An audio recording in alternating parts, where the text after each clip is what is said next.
안녕하세요. 백두산 금융연구소의 백두산입니다. 9월 2일 금요일 오후 2시 41분입니다. 오늘 제가 어딜 좀 가봐야 돼가지고 한국장 마감도 안 됐는데 좀 먼저 녹화를 시작했습니다. 양해 좀 부탁드리고요. 조금 전까지 그래도 좀 잘 버티던 증시가 조금 좀 변동성을 확대하기 시작했다라는 느낌을 좀 받고 있습니다. 한국 증시도 조금 전부터 좀 낙폭을 확대하기 시작했고, 전반적으로 세계 증시도 보니까 분위기가 좀 안 좋더라고요. 아직 유럽장 개장도 전이라 가지고 제가 무슨 이야기를 잘 못 드리긴 하겠는데, 일단 지금 선물 시장 전 세계적으로 봤을 때 전 세계가 일단은 일제히 하락 중이긴 합니다. 뭐 그렇게 엄청난 대폭락까지는 아니고요. 한국은 일단은 제가 보는 느낌상은 좀 많이 빠지고 있네라는 생각이 좀 들긴 드는데, 제 생각에 오늘 한국 증시가 지금 좀 유달리 약한 거는 반도체가 약하기 때문이 아닐까라는 생각을 개인적으로 좀 해보고 있습니다. 그래서 오늘 사실 이제 주식시장을 오늘 코스피를 보면서 오늘 한국 증시를 보면서 좀 제가 느끼는 거는 한국 증시에 최근에 이제 2대 축이 있지 않습니까? 한국 지수를 받드는 한국 지수를 이 견인하는 두 가지 축이 있는데요. 하나는 반도체고 하나는 2차 전지죠. 삼성전자와 하이닉스로 대표되는 반도체와 LG에너지 솔루션으로 대표되는 2차 전지. 사실 둘 다 힘이 좀 비등비등하다. 요즘에 시장에 미치는 영향이 둘 다 비등비등하다라고 생각을 하고 있는데, 오늘 시장 보면서 역시 반도체가 최고구나라는 생각을 좀 다시 한번 좀 하게 됐습니다. 어제 무슨 일이 있었죠? 어제 미국 정부에서 엔비디아하고 AMD한테다 대고 니네 중국하고 러시아에다가 특정 반도체 팔지 말라고 이런 이야기를 했거든요. 그런 이야기 한 것 때문에 반도체 지수가 유달리 좀 약했는데, 그러니까 어제 미국 증시 전반적으로는 매수세를, 시장 전반적으로는 매수세를 확인했을지 모르겠지만 반도체는 거기에서 좀 소외가 됐단 말입니다. 왜냐하면 저 악재가 있었기 때문에. 그래서 오늘 그 영향으로 삼성전자와 하이닉스가 결국 장 막판에 좀 약간 와르르 하는 느낌이 좀 들고 있는데, 약간 느낌이 좀 버티다가 무너진다는 느낌을 좀 받고 있는데, 그런 점들이 확실히 코스피 지수나 시장 전체에 악영향을 좀 많이 미치는 것 같습니다. 이걸 보면서 역시 한국 증시는 반도체가 최고구나, 2차 전지는 이 도움을 주는 요소 정도밖에 안 되는구나라는 생각이 개인적으로 좀 들었습니다. 그리고 오늘 뭐 사실 물가 지표 이런 것도 좀 발표가 됐죠. 한국 증시 물가, 그러니까 한국 물가 지표요. 뭐 CPI가 5.7인가 나왔었죠. 아침에 말씀드렸다시피. 그냥 뭐 6%로 뭐 6% 가까이 될 줄 알았는데 5.7 나왔다. 그래도 좀 긴축 우려가 좀 완화될 수 있다. 뭐 그런 이야기도 좀 드리지 않았습니까? 근데 뭐 한국은 물가 지표고 뭐고 그런 거 상관없는 증시인 것 같아요. 그냥 한국의 역시 한국 증시 느낌은 미국 큰형님이 긴축한다라고 하면은 한국은 그냥 뭐 그 긴축 속도에 따라가지 못하면 증시가 그냥 박살난다. 이렇게 보시는 게 가장 맞을 것 같아요. 역시 한국은 제가 생각하기엔 그렇습니다. 약간 좀 물론 저의 좀 느낌일 수 있어요. 잘못된 느낌일 수 있는데 역시 한국 증시는 뭐 지표고 뭐 실적이고 뭐 이런 게 잘 통하지 않는다라는 생각이 개인적으로 좀 들긴 들더라고요. 물론 여러분들 중장기적으로 봤을 때 한국 증시도 한국 양대 지수도 이 논리적으로 잘 움직여 줍니다. 지표나 이런 거에 따라서 중장기적으로 봤을 땐 그렇게 맞게 움직여 주는데, 하여튼 한국 증시는 단기적인 측면에서는 뭐 지표고 뭐고 아무것도 상관없는 경향성이 조금 더 있는 것 같다라는 생각을 또 오늘 한번 다시 해봤습니다.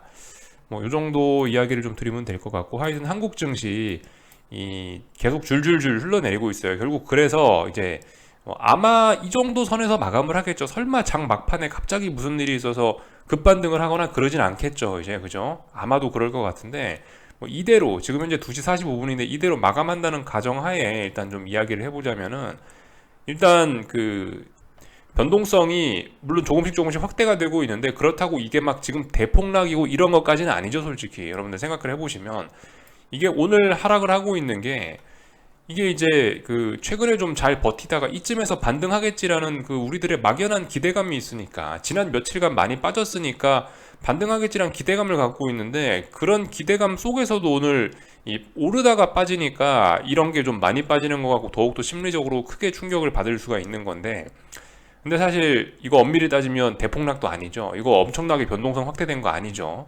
그냥 자연스럽게 하락 추세가, 그러니까 가만 생각해보면 지금까지 한국 증시는 계속해서 아래로 빠지기만 했지 이 하락이 한 번이라도 멈춘 적이 있냐라는 거죠. 그죠? 멈춘 적도 없죠. 한국 증시는요. 물론 며칠 전에 이 대급등을 한번 엄청난 급등을 통해서 속임수를 한번 주긴 줬지만 뭐 일단은 일단 하락을 멈춘 적조차 없습니다. 제대로 2, 3거래일 동안 멈춘 적도 없어요. 예, 그러니까 하락을 끝내려면 뭐 대폭락이 나와서 V자로 이렇게 반등을 하거나 아니면 몇 거래일 동안 이 하락을 멈추면서 와리가리 하면서 방향성을 탐색하다가 이렇게 오르거나 하는 두 가지 경우가 보통 있는데, 지금 한국 증시는 여기에도 해당되지 않고 여기에도 해당되지 않는단 말입니다. 그죠? 변동성 확대도 안 됐고, 그리고 몇 거래일 동안 하락이 멈춘 것도 아니고 이런 상황이에요. 그러니까 어떻게 되겠습니까? 그냥 계속해서 줄줄줄줄 흘러내리고 있고, 계속해서 줄줄줄줄 흘러내린다면은 앞으로 이제 어떤 그림을 기대할 수가 있느냐? 결과적으로 어떤 대폭락 혹은 뭐 급락 이런 거를 좀 기대할 수 있는, 이제 그죠? 그런 상황이 좀 만들어지게 되는 겁니다.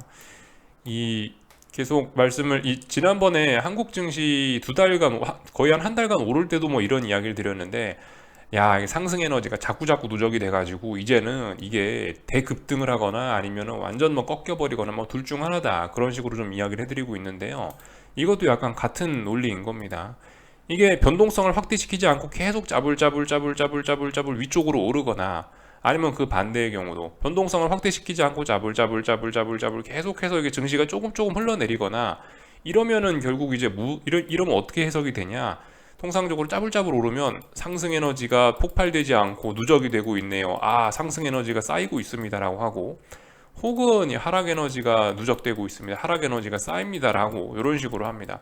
여기다 대고 뭐 하락이니까 뭐 추가로 더해서 야, 뭐 투자자들의 불안한 심리가 갈수록 뭐 누적이 되고 있습니다. 뭐 시장의 부담이 가중되고 있습니다. 이런 식으로 표현을 하겠죠.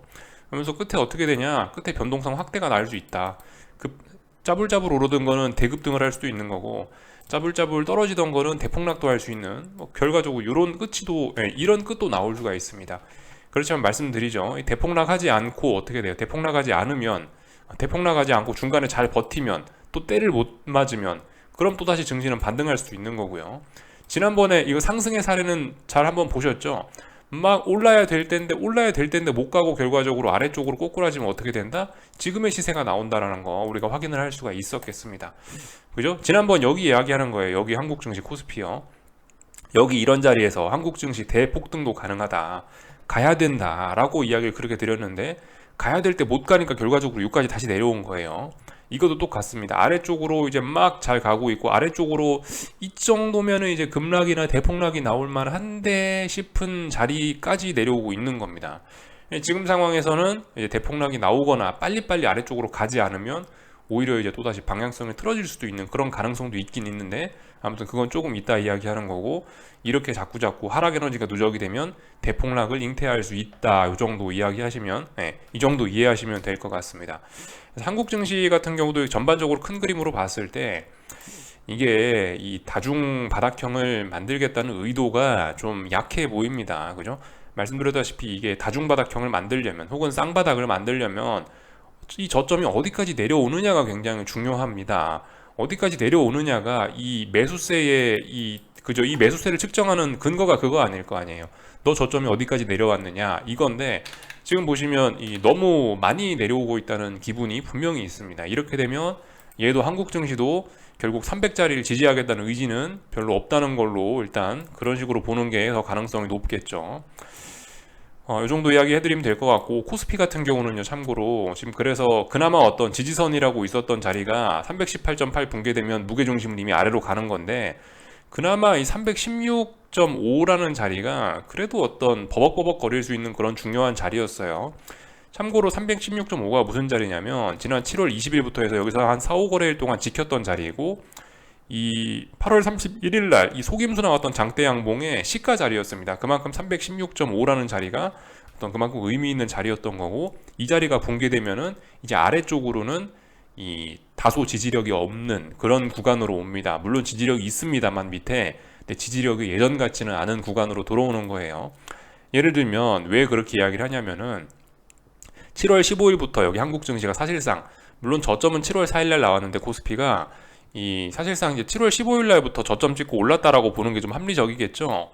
7월 15일 날부터 해가지고 이 시장이 반등을 시작한 이 추세를 전환시킨, 단기 추세를 전환시킨 이 과정에서 하루 이틀 가까이를 급등을 했단 말입니다. 급등을. 이게 짜불짜불 저항을 소화시키면서 이렇게 온 게 아니고 하루 이틀 만에 확 레벨업을 하면서 올라왔기 때문에 비교적 이 자리는 기초공사가 좀 약한 자리고 그만큼 매물대가 좀 적은 편입니다. 그렇기 때문에 만약에 이제 방향성이 아래쪽으로 정해지면 얼마든지 급락도 할 수 있는 뭐 그런 자리라고 생각하시면 되겠습니다. 지지력이 좀 잘 없어요. 예를 들면 여기 그죠? 7월 15일 날 급등할 때 보시면 아래 꼬리 엄청나게 길게 달리면서 한 방에 올라온 거고, 그리고 그 다음날 7월 18일 날 갭 상승에 장대 양봉을 뽑으면서 원웨이 상승으로 올라온 거잖아요. 물론 그 다음날 원웨이 상승에 대한 피로감으로 버벅하긴 했습니다. 그렇지만 어쨌든 이래저래 이 부근은 316.5부터 해가지고 한 300 초반까지는 그래서 그다지 지지력이 많지는 않습니다. 물론 여기 뭐 307 요 아래 300에서 307 부근까지 내려오면 그래도 약간의 전저점에 대한 지지력이 있긴 있는데, 이까지 내려오면은 아예 이건 안 되죠. 그죠? 이까지 내려와서는 안 되겠죠. 다중바닥형을 만들려고 하는데 이까지 내려온다. 그러면 그거는 좀 일단 최악의 시나리오일 수 있겠죠. 주식 상승을 바라보시는 분들 입장에서요. 이 정도 이야기를 좀 드렸고, 그래서 이 지금 한국 증시도 말씀드렸다시피 지금 이제 큰 그림으로 오래간만에 보자면 결과적으로 대충 이야기해서 한 300 정도 자리가 굉장히 중요한 자리입니다. 300이 결과적으로 한 2020년 초반에 만들어놨던 고점 자리이기도 하고, 그리고 그 전염병을 극복하고 나서 막 급등하다가 버벅버벅거린 자리가 300이기도 하고요. 300을 잘 지지하니까 결과적으로 450까지 갈 수 있었다라고 이야기할 수도 있긴 있거든요. 그러니까 그런 상황이기 때문에 300이라는 자리는 굉장히 중요한 거고, 결과적으로 지난번 6월 말 7월 초에 300 부근까지 중요한 지지선까지 내려왔었기 때문에 그나마 330까지 10% 정도 반등을 할 수 있었던 거고요. 자연스러운 반등이 올라온 거고, 지금 이제 그 반등의 진위를 확인하는 그런 큰 과정 안에 있는 겁니다. 그래서 하여튼 여전히 뭐 다중바닥형 가능성, 쌍바닥 가능성이 없지는 않습니다만, 근데 좀 그 가능성이 일단 좀 낮아 보이긴 하죠. 그래서 현재 전체적인 큰 그림으로 봐서는 이런 상황이다. 300이 붕괴되면 아래쪽으로도 물론 지지력이 있습니다만은, 근데 지지력이 좀 시원찮다라는 거 알아놓으셨으면 좋겠습니다. 여기 이때 그죠? 전염병에서 빠르게 극복하면서 비교적 텀벙텀벙 엄청난 급등을 했던 자리이기 때문에 이 자리도 지금까지 이런 자리들에 비하면 비교적 좀 지지력이 좀 없는 그런 자리일 수 있습니다. 300이 붕괴되면은 자 완전 이제 그죠? 완전 다시 그 뭐라고 해야 할까요? 뭐 게임 리셋이라고 표현하면 될까요? 다시 이거 다른 레벨로 들어가는 겁니다.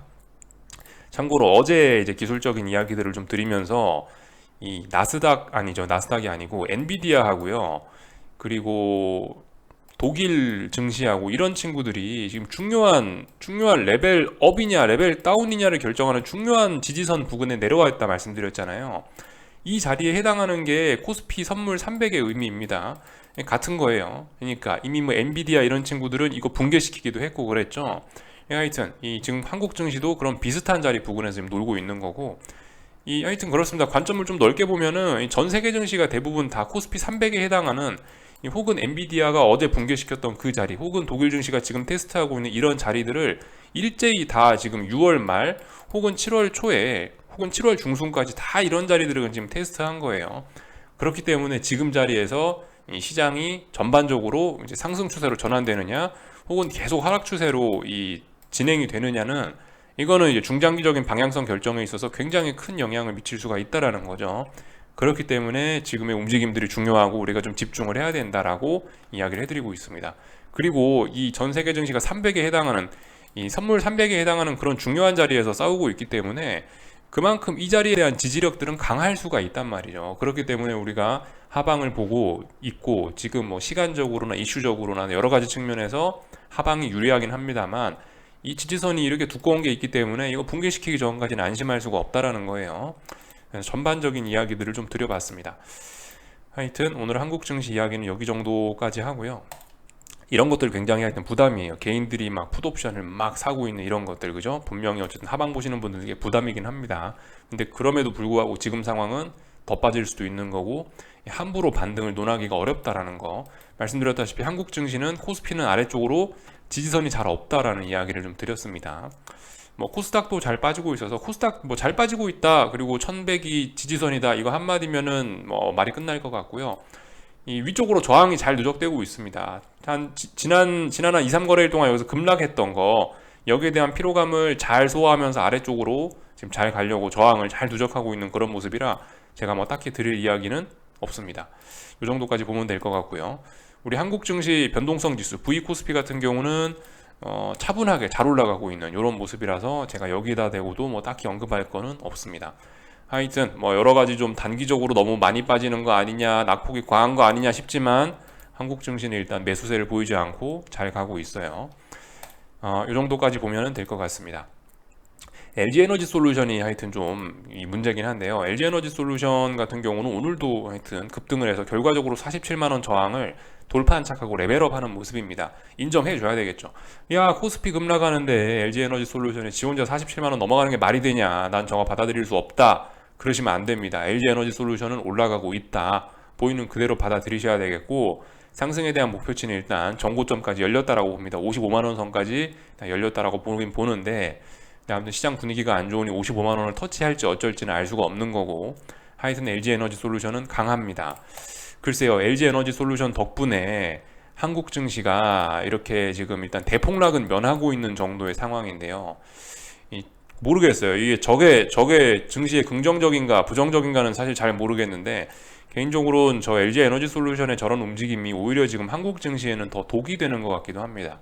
이게 차라리 시원하게 하락 에너지를 소진시키고 대폭락을 해서 하락 에너지가 한번 소진이 돼야 이게 또 시원하게 반등도 하고 이런 걸 이야기할 수가 있는데, 삼성전자하고 하이닉스가 이와 다 빠지고 있어갖고 시장 막 끌어내리고 있는데, 이 LG에너지 솔루션이 지 혼자 위로 올라가는 바람에 한국 증시가 급락은 못하고 있거든요.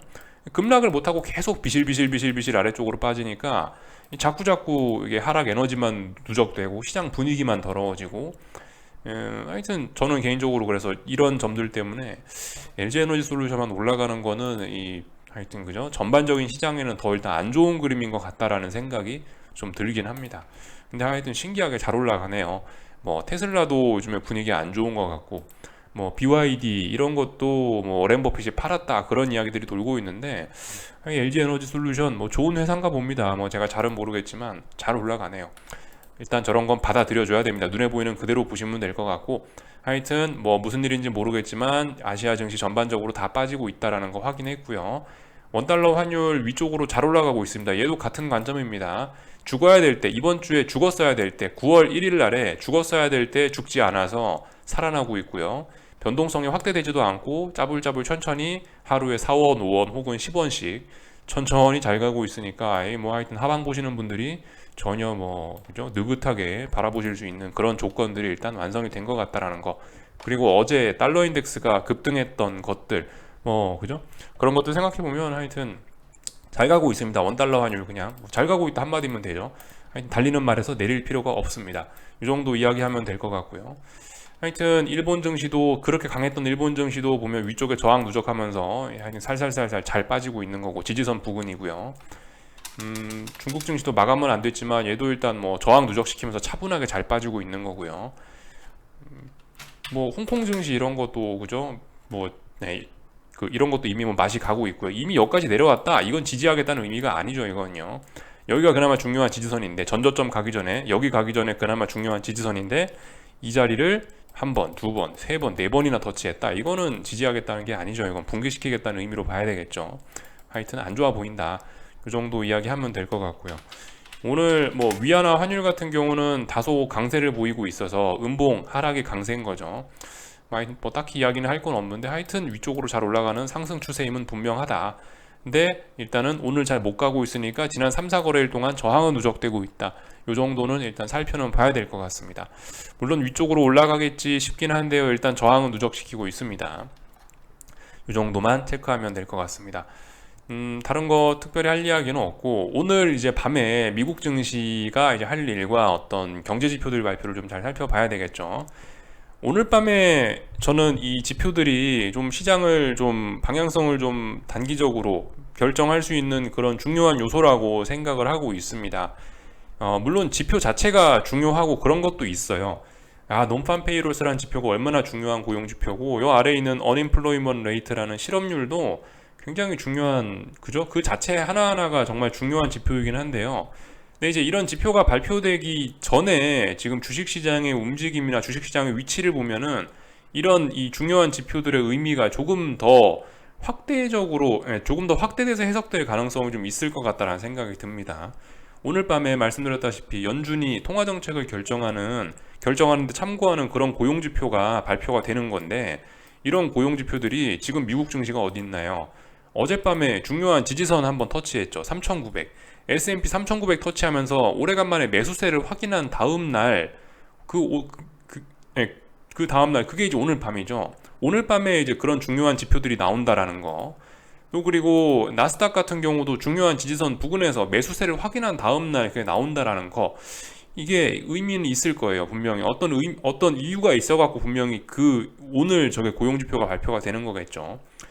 개인적인 생각은 그렇습니다. 개인적인 생각은 일단 중요한 고용지표가 발표되기 이전에 주식시장이 좀 중요한 지지선 부근까지 좀 다소 급하게 좀 많이 빠진 면이 있고, 또 그리고 그죠, 중요한 지지선 부근까지 빠졌고, 또 그리고 최근 금리도 그래요. 금리도 최근에 시장이 많이 흔들렸던 게 결과적으로 금리 인상 우려 이런 것 때문에, 긴축 우려 때문에 시장에 빠진 건데, 그러면서 어떻게 됐냐면 아침에 보여드렸다시피 장기물 금리가 요즘 엄청나게 많이 올랐어요. 그래서 10년물 국채 금리가 뭐 3.12인가 뭐 거의 뭐 그 정도까지 올라온 거죠. 얘 같은 경우도 지금 어떤 중요한 저항대 부근까지 왔단 말입니다. 그러니까 이 지표가 발표되기 전에 증시는 폭락을 해서 지지선 부근에 왔고, 이 금리 같은 경우는 많이 올라가지고 중요한 저항 부근에 와 있으니, 이거 고용지표 발표를 가지고 얘네가 무슨 장난을 칠까? 라는 어떤 생각이 좀 든다는 거죠. 개인적으로는 이렇게 좀 살짝 방향성을 틀지 않겠냐 싶은 생각이 좀 있긴 있어요. 뭔가 지금까지 이제 이 물가지표, 아니 참, 이 고용지표가 발표되기 전에 긴축 우려가 좀 굉장히 좀 빠르고 급하게 나왔다는 생각이 들거든요. 그래서 오늘 이 지표들이 어떻게 나오든 간에 전반적으로 좀 시장은 지금까지 지난 일주일, 이주일 동안 긴축 우려 하면서 발발 떨었다면, 그런 긴축 우려가 오늘 밤에는 다소 누그러드는 게 아닌가? 라는 생각을 좀 해보긴 하는데요. 이건 그냥 저만의 그냥 개인적인 뭐 아무 그냥 근거 없는 예측일 뿐인 거고, 하여튼 시장은 어떻게 될지 지켜보자고요. 이 정도 이야기를 좀 드려봤습니다. 그리고 국제유가 이야기 정도 하면 될 것 같은데, 국제유가 같은 경우 이 지금 굉장히 그러니까 움직임이 좀 더러워졌어요. 움직임이 이게 보시면은 이 분명히 하락 추세로 전환을 시켜놓긴 했습니다. 하락 추세로 전환을 시켜놨어요. 95달러가 중요한 라인이었는데 95달러 붕괴시키면서 여기 있는 직전 저점 자리들을 붕괴시키면서 분명히 중장기적인 하락 추세를 만들어 놓은 거는 맞습니다. 근데 하락 추세 만들어 놓고 지금 단기적으로 해서 잘 못 가고 있단 말이죠. 단기적으로 하락 추세를 만들어 놓고 잘 못 가요. 그러니까 중간에 다시 95달러를 의미 있게 회복을 하더니 또 다시 되돌려요. 되돌리더니 또 다시 지난 직전 저점까지 내려와요. 이거는 오르겠다는 것도 아니고, 지금 와서 보니까 지금 또다시 88달러, 87달러까지 내려와죠. 전저점까지. 이 의미는 뭐겠어요? 또다시 일단 아래로 가보겠다라는 의미일 수 있는데, 움직임이 굉장히 좀 더럽게 일어나고 있습니다. 굉장히 좀 더러운 움직임입니다. 그래서 뭐 굉장히 좀 속임수가 좀 많고 이런 상황인데, 일단은 다시 여기까지 전저점까지 내려왔다는 이야기는, 물론 오늘은 전저점 자리니까 반등 나올 수 있다 하더라도 결과적으로 또 아래쪽으로 가겠다는 신호 아니냐 싶습니다. 이게 그러면 결과적으로 95달러 돌파 한창 했던 거는 속임수이지 않겠냐라는 생각이기도 하고요. 만약에 이게 계속 이제 하락을 한다라고 하면은 결과적으로 이거는 이 경기 침체 우려로 인한 이 국제유가 혹은 원자재 시장의 수요가 둔화될 우려가 더 크다라는 거를 지금 그죠? 최근의 움직임이 그런 걸 좀 반영하는 것이, 그런 가능성이 좀 높은 거죠. 최근의 국제유가 하락 이런 거 같은 경우는 긴축 우려로 인한, 그죠? 긴축으로 인한 경기 침체, 그로 인한 하여튼 원자재 수요 둔화 이런 것 때문에 지금 원자재 시장이 급락을 하는 거, 이렇게 보시면 되겠습니다. 물론 달러가 오른 것도 이렇게 영향을 미치기도 하고요. 하여튼 좀 복잡하죠. 그래서 하여튼 전반적으로 드리고자 하는 이야기는, 최근 일주일 동안 또 긴축 우려가 좀 세긴 셌다라는 거, 오늘 밤에 중요한 지표 발표되는데 어떻게 될지 좀 잘 보자라는 거, 이 정도 이야기를 좀 드려봤습니다. 여기까지 할게요. 궁금한 거 리플 남겨주시고요. 월요일 날 뵙도록 하겠습니다. 여기서 마치겠습니다.